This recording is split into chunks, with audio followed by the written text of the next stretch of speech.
Chapter 11. As our heroes traverse the cold vacuum of space, they begin to wonder what kind of reward will await them at the end of their quest.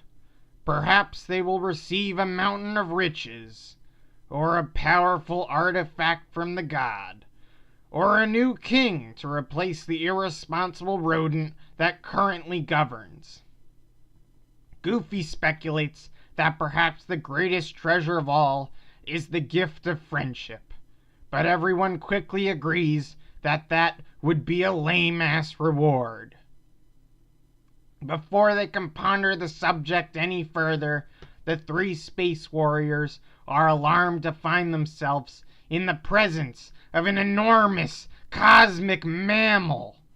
Disguised as a misshapen asteroid, the legendary space whale Monstro stages an ambush upon our poor heroes. Sora and the gang can do nothing but watch helplessly as they are swiftly devoured by the great beast. After losing consciousness for 14.5 hours, Donald, Goofy, and Sora awaken in a dark, squishy cave. Undeterred by their new fleshy surroundings, they venture further into the deep, dark unknown, hoping to find answers to their numerous inquiries. Sure enough, the heroes soon stumble upon a large makeshift house. And within the house, Sora is introduced to the elderly Geppetto and his adopted son, Pinocchio, who happens to be a magical talking puppet. The sight of such a creature disgusts Donald, who silently casts hexes upon the boy and his father in hopes that they will die. Geppetto tells Sora that his rocket got swallowed by Monstro, and now all of them are trapped inside the whale's stomach. He offers Sora and his friends a chance to live the rest of their days peacefully within the whale, along with Pinocchio and himself. Sora tells the old man that he would sooner cut his way out of Monstro's insides and allow himself to be sucked into space than spend 5 more minutes in this rundown shack. Suddenly, a mysterious figure appears in the doorway. It is none other than Sora's old pal Riku. But this, my friends, is no happy reunion. Riku laughs at Sora and mocks him for being so easily defeated by Monstro.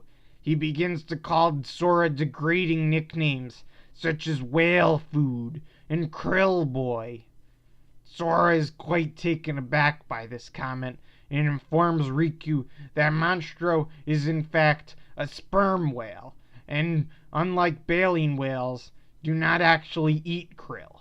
Sora likes to think that, if anything, he would be a giant squid. Much to his dismay, however, Riku is largely unimpressed by Sora's extensive knowledge of marine biology. After one final hearty laugh, Riku retreats back into Monstro's moist bowels.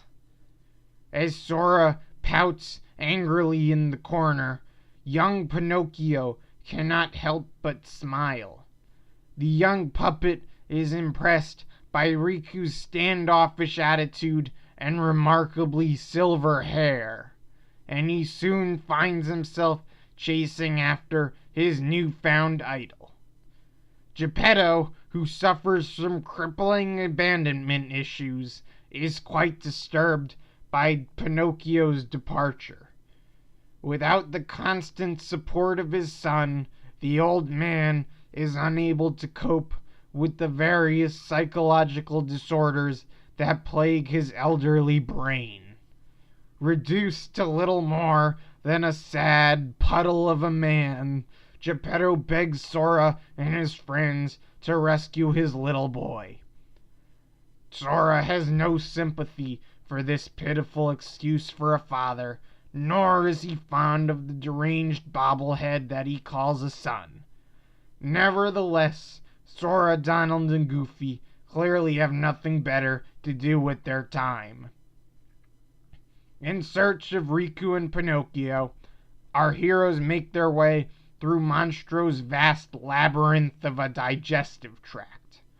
Whilst traveling one of the many multicolored flesh chambers, their ears are suddenly penetrated by a loud, piercing scream.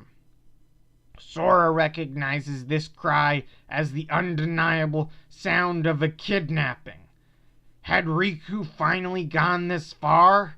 Had he truly become this much of a dickhead?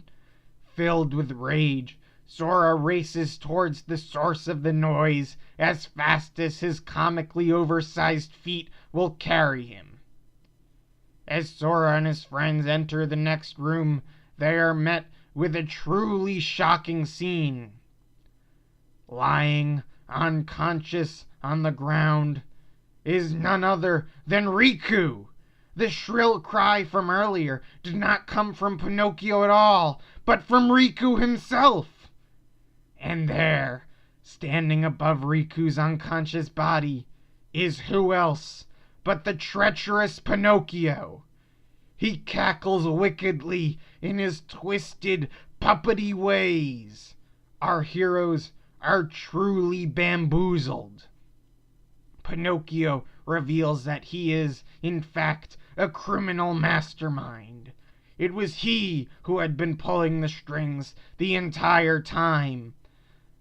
The man they thought was Geppetto was merely a collection of brooms and a trench coat, cleverly fashioned to look like a person. And by controlling Monstro, Pinocchio has become a galactic scourge, claiming the lives of anyone unlucky enough to come face to face with his horrible wooden visage. It is indeed no coincidence that Sora, Goofy, Donald, and Riku have gathered here before him.